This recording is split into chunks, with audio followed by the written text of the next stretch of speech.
সিঙ্গারা সমোচার হোটেলগুলোতে অনেক সময় সিঙ্গারা সমোচার পাশেই এই জিনিসটাও কিন্তু বিক্রি করতে দেখা যায়। এটার নাম হচ্ছে গোলগোলা।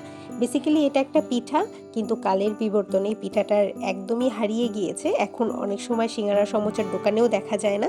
তো আজকে এই রেসিপিটাই আপনাদের সাথে শেয়ার করতে যাচ্ছি। Hello everyone, welcome to cook and cook. এখানে আমি একটা বোল নিয়েছি, বোলের উপরে দিয়ে দিচ্ছি একটা চালনি, এবং এখানে আমি নিয়ে নিচ্ছি 1 কাপ পরিমাণ আটা। এই রেসিপিটা কিন্তু আটা দিয়েই তৈরি করা হয়। এখানে কিন্তু ময়দা অথবা চালের গুঁড়া এটার কোনো ব্যবহার হয় না। তো আটাটাকে আমি খুব ভালো মতো চেলে নিচ্ছি। দেখতেই পাচ্ছেন আটাটা থেকে কিন্তু বেশ কয়েকটা দানা বের হয়ে এসেছে। এখানে অ্যাড করে দিয়েছি আমি 1/2 চা চামচ মতো ড্রাই ইস্ট আর 1/2 চা চামচের মতো বেকিং সোডা। এখানে কিন্তু বেকিং সোডাটাই নিতে হবে, বেকিং পাউডার দিলে কিন্তু হবে না। এরপর এখানে দিয়ে দিচ্ছি আমি একেবারে 1 চিমটি পরিমাণ লবণ, আর দিয়ে দিচ্ছি 1/4 কাপ পরিমাণ চিনি। আপনারা চাইলে এখানে চিনিটা একটু বাড়িয়ে দিতে পারেন।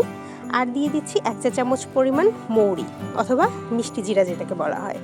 এবার এই সব উপকরণগুলোকে খুব ভালো মতো আমি একটা হ্যান্ড হুইস্কের সাহায্যে মিশিয়ে নিচ্ছি। আপনারা চাইলে এখানে চিনি পরিমাণটাকে একটু বাড়িয়ে দিতে পারেন, কিন্তু বেসিক্যালি এই রেসিপিটা কিন্তু খুব বেশি মিষ্টি ব্যবহার করা হয় না। এটা একটু সামান্য মুখে লাগার মতো একটুখানি মিষ্টি হলেই হয়। এবার আমি এখানে হালকা কুসুম গরম পানি দিয়ে একটা হ্যান্ড হুইস্কের সাহায্যে খুব ভালো মতো সব কিছু একসাথে মিশিয়ে নিচ্ছি।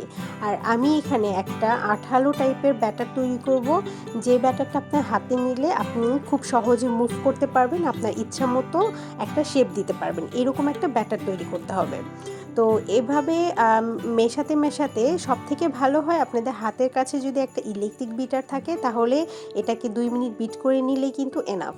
আর যদি না থাকে, আমার মতো এরকম একটা হ্যান্ড হুইস্ক নিয়ে 3 থেকে 4 মিনিট একে সুন্দর মতো এভাবে একটু মিশিয়ে নেবেন, তাহলে কিন্তু আপনার পিঠাগুলো অনেক বেশি ফ্লাফি হবে। তবে এখন আমি এই ব্যাটারটাকে রেস্টে রেখে দিচ্ছি আধা ঘন্টার জন্য। আর মনে রাখতে হবে এই ব্যাটারটা কিন্তু আধা ঘন্টা পর একদম ফুলে উঠবে না। আধা ঘন্টা পর আমি এইরকম করে করে সবগুলো পিঠা তেলের মধ্যে ভেজে নিচ্ছি। আর ভাজার আগে যে জিনিসটা মাথায় রাখতে হবে, আপনার তেলটা কিন্তু অবশ্যই হাই হিটে গরম করে নেবেন। তারপরে পিঠাগুলোকে দেওয়ার পর তারপরে আপনি চুলাটাকে মিডিয়াম আঁচে নিয়ে এসে সবগুলো পিঠা আস্তে আস্তে সময় নিয়ে ভেজে নেবেন। ব্যাস, এভাবে ভেজে নিলে ভেতর থেকেও আপনার পিঠাটা কিন্তু সেদ্ধ হয়ে যাবে, খুব সুন্দর উপর থেকে একটা কালারও চলে আসবে। তো দেখতেই পাচ্ছেন সবগুলো পিঠা কিন্তু একেবারে ফুলে গোল গোল হয়ে গিয়েছে। তো আমার পিঠা ভাজা শেষ। এবার আমি সবগুলো পিঠা তেল থেকে তুলে সার্ভ করে দিচ্ছি।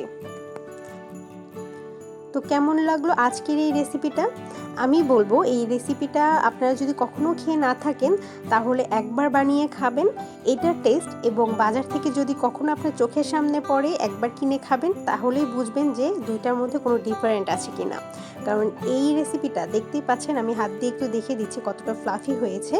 এটা খুব বেশি মজাদার না হলেও আমার মনে হয় যে আমরা যেহেতু বাঙালি হয়ে আমাদের এরকম একটা পিঠা যেটা হারিয়ে যেতে বসেছে, তো সেটা খেতে কেমন এই জিনিসটা যাতে আপনার মাথায় থাকে, সেটার জন্য হলেও কিন্তু এই পিঠাটা একবার খাওয়া উচিত।